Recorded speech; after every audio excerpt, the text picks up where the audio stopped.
News చూస్తే సింగరేణి టెండర్ల విషయంలో డిప్యూటీ సీఎం భట్టి విక్రమార్క వ్యాఖ్యలకు మాజీ మంత్రి హరీష్ రావు కౌంటర్ ఇచ్చారు. అడిగిన ప్రశ్నలకు సమాధానం చెప్పకుండా భట్టి దాటవేశారన్నారు. సైట్ విజిట్ సర్టిఫికెట్ పై భట్టి అవాస్తవాలు మాట్లాడారన్నారు. రేవంత్ రెడ్డి దొంగ, రేవంత్ రెడ్డి బావమరిదే మొదటి లబ్ధిదారుడు, ముఖ్యమంత్రి ఈ అవినీతికి సూత్రధారి పాత్రధారి అని నేను చెప్తుంటే రేవంత్ రెడ్డితో నువ్వు మాట్లాడతా అంటే ఎట్లా? Is it not a joke? ఇది ఎట్లుందంటే భట్టి గారి ప్రెస్ మీట్ చూస్తే ఉల్టా చోర్ కోత్వాల్కు డాంటే అనే సామెత గుర్తొస్తూ ఉంది. బొగ్గు స్కామ్పై స్పష్టమైన సమాధానాలు ఇవ్వకుండా మాటల గారడితో 4 కాగితాలు చూపి మసిబూసి మారేడికాయ చేసే ప్రయత్నానికి భట్టి విక్రమార్క గారు చేశారు. అసలు ప్రశ్న ఏంటో ప్రశ్నకు సమాధానం చెప్పకుండా సంబంధం లేని డాక్యుమెంట్లు చూపిస్తూ ప్రజల దృష్టిని, మీడియా దృష్టిని మరల్చేటువంటి ప్రయత్నం చేసినారు గౌరవనీయులు భట్టి విక్రమార్క గారు. సింగరేణి స్కామ్కు ఎవరు బాధ్యులు, ఎంత నష్టం జరిగింది, ఎవరు లబ్ధిదారుడు, ఇవి 3 బేసిక్ క్వశ్చన్స్. ఈ 3 కీలక ప్రశ్నలలో ఒక్కదానికి కూడా భట్టి గారు సమాధానం చెప్పకుండా దాటవేశారు. ఈరోజు దేశవ్యాప్తంగా సింగరేణి బొగ్గు స్కామ్ పై దేశమంతా కూడా చర్చ జరుగుతూ ఉంది. 40 ఏళ్ల రాజకీయ అనుభవాన్ని అంతా కూడా ఉపయోగించి ముఖ్యమంత్రి గారిని ఈ బొగ్గు స్కామ్ నుంచి బయటపడేసేందుకు భట్టి గారు చాలా విఫల ప్రయత్నం చేశారు. కానీ అటర్ ఫ్లాప్ అయింది.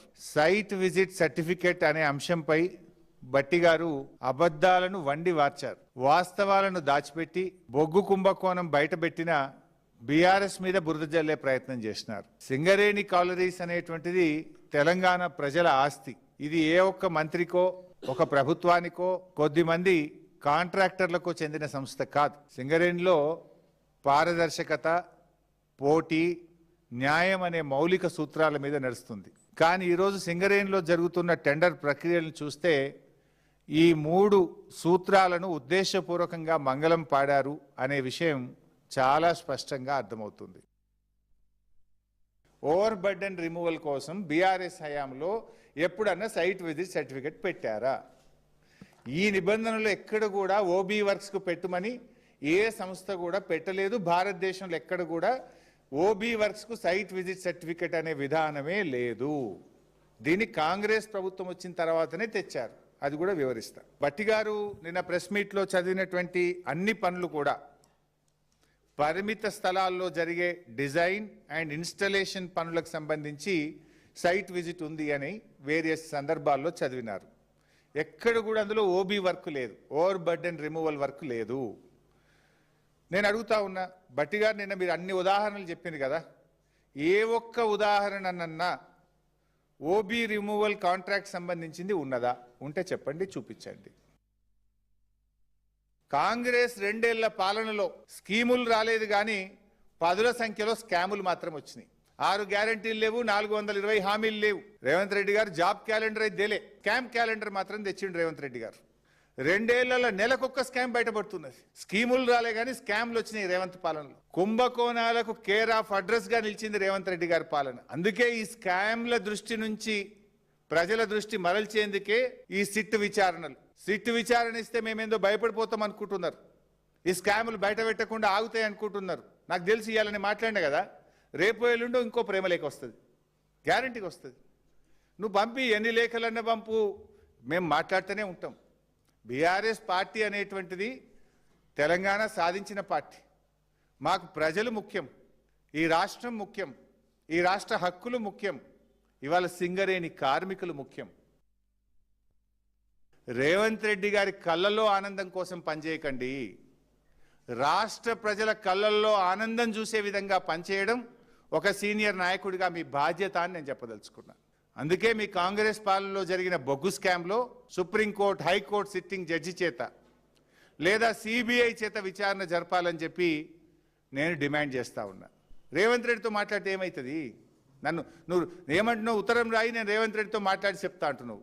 అరే కుంభకోణానికి సూత్రధారి, పాత్రధారి అంతా రేవంత్ రెడ్డి అంటే నువ్వు ఆయనతో మాట్లాడుతుంటే దొంగ చేతికి తాలపు చెల్లిచ్చినట్టు కదా ఇది.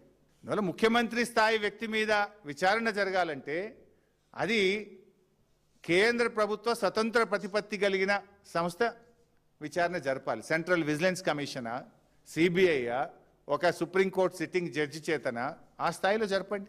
కేంద్ర మంత్రి గారికి లేఖ రాశాను.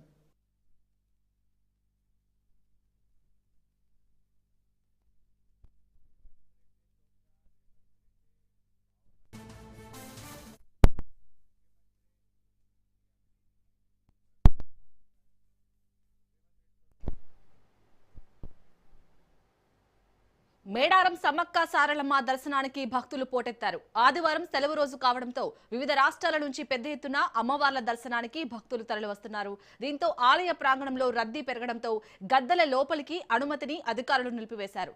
దీంతో భక్తులు గ్రిల్స్ బయట నుంచే వనదేవతలను దర్శించుకొని మొక్కులు చెల్లిస్తున్నారు.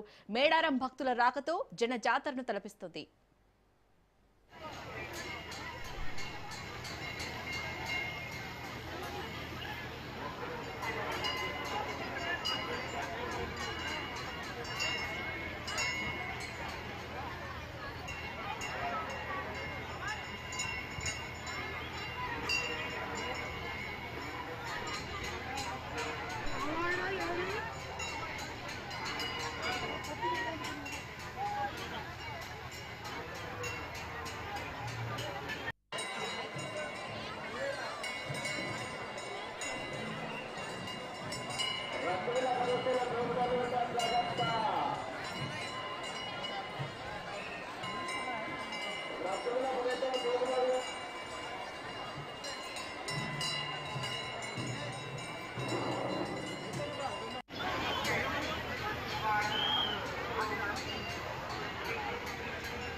ఉత్తర తెలంగాణలో 3 జిల్లాల్లో చలి బోనాల పండుగ నిర్వహిస్తారు. ఒక రోజు ముందు వండి మరుసటి రోజు పోచమ్మ తల్లికి నైవేద్యం చూపిస్తారు. ఈ చలి బోనాల వల్ల తమను తమ కుటుంబాలను పాడి పంటలను అమ్మవారు చల్లగా చూస్తారని అక్కడి భక్తుల నమ్మకం. ఇక ఇదే పండుగ గురించి మరిన్ని వివరాలు మా ఆదిలాబాద్ ప్రతినిధి శ్రీనివాస్ అందిస్తారు. ఉత్తర తెలంగాణలో ప్రత్యేకంగా చేసే చలి బోనాలు ఈరోజు ప్రారంభమైనవి. ఈ చలి బోనాలు అనేవి నిన్న అండి ఈరోజు ఉదయం పెట్టేదాన్ని చలి బోనాలు అంటారు. కేవలం ఇది ఉత్తర తెలంగాణలో ఆదిలాబాద్ జిల్లా, నిజామాబాద్ జిల్లా, కరీంనగర్ జిల్లాలో ఈ 3 జిల్లాల ఉమ్మడి జిల్లాలో వేస్తారు. అయితే ఈ బోనాల ప్రత్యేకత ఏంటంటే నిన్న అండుతారు. అండి ఈరోజు ఉదయానికి అమ్మవారికి నైవేద్యం చేస్తారు. నిన్న మొత్తం శుభ్రం చేసుకొని నిన్న నైవేద్యం అండి ఈరోజు సమర్పించడమే చలి బోనాలు అంటారు. ఈ బోనాలు వేయడానికి ఇక్కడ భక్తులు బాగానే వచ్చింది. ఇక్కడికి మనం నిర్మల్ జిల్లా కేంద్రంలో కుర్నాపేటలో ఉన్న పోచమ్మ దగ్గర ఉన్న మనం ఇది పంట పొలాల మధ్యన ఉన్న ఈ పోచమ్మ ఆలయం ఉన్నది. ఈ ఆలయానికి భక్తులు వేల సంఖ్యలో వస్తారు. అయితే ఇక్కడ ఉన్న భక్తురాలు ఒక మంచి ఆమె బోనం ఎత్తుకు వచ్చింది. చెప్పమ్మా, మీరు ఈ బోనం ఎందుకు ఇస్తారు, దీని విశేషం చెప్పండి. బోనాలు అనేటి అందరూ మంచిగా ఉండాలని కోరుకుంటూ ఇక్కడ కోముడుకుంట్ల పోచమ్మ అంటారు దీన్ని. ఈ పోచమ్మ దగ్గర రాత్రి చలిబోనం అంటారు. రాత్రి అండి ప్రొద్దున పాయసం అండి తర్వాత అమ్మవారికి నైవేద్యం తీసుకొచ్చి సమర్పించడం జరుగుతుంది. అమ్మవారు ఎప్పుడు మా కుటుంబంని మా నిర్మల్ డిస్టిక్ని సుఖ శాంతాలతో ఉండాలని ప్రతి సంవత్సరం కోరుకుంటూ అమ్మవారికి బోనం సమర్పించడం జరుగుతుంది. ఈ బోనం సమర్పించడం వల్ల అమ్మ మాకు అంతా మంచి జరుగుతుందని మనస్ఫూర్తిగా నమ్మి అమ్మవారికి బోనం సమర్పించి మా నిర్మల్ డిస్టిక్ అంతా మంచి జరగాలని కోరుకుంటూ పాడి పంటలు అన్ని అభివృద్ధి చెందాలని మనస్ఫూర్తిగా కోరుకుంటున్నాను. అయితే మీరు ఇది ఎన్ని సంవత్సరాలు చేస్తున్నారు, ఎప్పటి నుంచి చేస్తున్నారు? పూర్వీకుల నుండి తరతరాలుగా వస్తున్న ఆచారం అండి. పూర్వీకులు వేశారు, తర్వాత తదనంతరం మేము కూడా ఎప్పుడు వేస్తూనే ఉన్నాము. ఓకే, ఇక్కడ గత పూర్వీకుల నుంచి చెప్పడం జరిగింది అక్కడ నుంచి. అయితే ఇది పంట పొలాలు మరియు పిల్లల ఆరోగ్యాలు గతంలో అంటే ఎలర్జీ అనేది గత్తర్ బీమార్ అనేది వస్తుండే, ఎలర్జీ అని బీమార్ అని వస్తుండే, వాటిని తగ్గించడం కోసం అమ్మవారికి పూజిస్తారు. ఇది మొట్టమొదటిగా వచ్చిన పంట వరి పంట నుంచి వచ్చిన ఈ బియ్యంతో పాశం చేసి నిన్న పాశం చేసి ఈరోజు పసుపాకులో నైవేద్యం చేసడం ఇది ఇక్కడ సాంప్రదాయం. ఇది కేవలం 3 జిల్లాల్లో ఉంటుంది కాబట్టి ఉంటుంది ఈ ప్రత్యేక. ఇది ఇక్కడ ఉన్న పోచమ్మ ఆలయం దగ్గర ఉన్న పరిస్థితి. కెమెరామెన్ సురేష్ శ్రీనివాస్, రాజ్ న్యూస్, నిర్మల్ నుండి. శ్రీకాకుళం జిల్లాలోని అరసవల్లిలో రథసప్తమి వేడుకలు అంగరంగ వైభవంగా జరుగుతున్నాయి. ఈ సందర్భంగా శ్రీ సూర్యనారాయణ వామిని మంత్రులు అచ్చెన్నాయుడు, రామ్మోహన్ నాయుడు, అనిత, కొండపల్లి శ్రీనివాస్ దర్శించుకొని పట్టు వస్త్రాలను సమర్పించారు. ఉత్సవాలు 2 రోజులుగా బ్రహ్మాండంగా జరుగుతున్నాయని అన్నారు.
ఏకైక సూర్యనారాయణ స్వామి దేవాలయం శ్రీకాకుళం మా జిల్లాలో ఉండడం ఈ జిల్లా ప్రజల యొక్క అదృష్టంగా మేము భావిస్తున్నాం.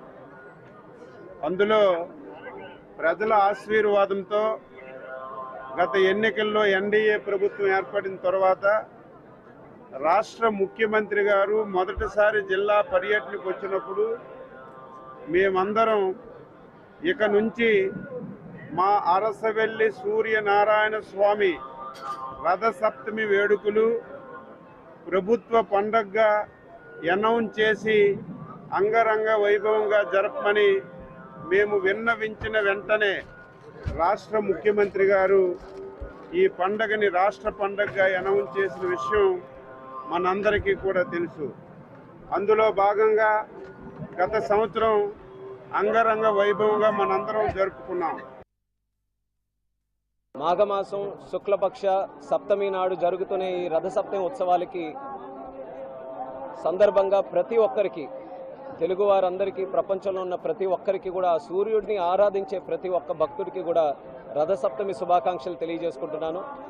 నేను ఇందాకే మాట్లాడినప్పుడు చెప్పాను, అరసవెల్లిలో సూర్యనారాయణ స్వామి ఆలయం ఉండడం శ్రీకాకుళం జిల్లా చేసుకున్నటువంటి అదృష్టం. అటువంటి ఆలయంలో ఎంతో పవిత్రంగా ప్రతిష్టాత్మకంగా జరుగుతున్నటువంటి రథసప్తమి ఉత్సవాలు రాష్ట్ర ప్రభుత్వం అలాగే ముఖ్యమంత్రి వర్యులు చంద్రబాబు నాయుడు గారు చాలా ప్రతిష్టాత్మకంగా చేయాలనే ఆలోచనతో 7 రోజులు ఇది ఒక స్టేట్ ఫెస్టివల్గా డిక్లేర్ చేసినందుకు ముఖ్యమంత్రి గారికి కూడా ప్రత్యేక ధన్యవాదాలు తెలియజేసుకుంటున్నాను. గతంలో కూడా ఒక ప్రయత్నం చేస్తూ ఈ యొక్క రథసప్తమి ఉత్సవాలు చాలా గ్రాండ్గా చేయాలి, వైభవంగా చేయాలి. మా జిల్లా చరిత్ర ఒక పక్కనైతే అరసవల్లి దేవాలయం తాలూకా చరిత్రను కూడా చాటే విధంగా చేయాలని ఒక సంకల్పంతో గత సంవత్సరం ఈ యొక్క ఉత్సవాలని రాష్ట్ర అధికారికంగా చేయాలనే ఆలోచనతో మొదలుపెట్టాం. పెళ్లంటే బాజా భజంత్రీలు, హంగులు, ఆర్భాటాలు ప్రస్తుత కాలంలో జరుగుతున్నవి. పెళ్లంటే వందల మంది చుట్టాలు, వేలు లక్షల ఖర్చుతో కూడుకున్న డెకరేషన్లు, డీజే, నలుగురు చెప్పుకునేలా భోజనాలు, ఊరేగింపులు లక్షల్లో లేదా కోట్లలో ఖర్చు కావాల్సిందే. చేతిలో 10 లక్షలు ఉంటే 20 లక్షలు ఖర్చు చేసి మ్యారేజ్ చేసుకునే రోజులివి. కానీ ఈ అధికారులు మాత్రం నిరాడంబరంగా పెళ్లి చేసుకుని ఆదర్శంగా నిలిచారు. లక్షల్లో జీతం ఉండే ఐఏఎస్, ఐపీఎస్ అధికారులు తలుచుకుంటే ఎంత గ్రాండ్ గానైనా వివాహం చేసుకోవచ్చు. కానీ రిజిస్ట్రేషన్ ఆఫీస్ లో సింపుల్ గా పెళ్లి చేసుకున్నారు.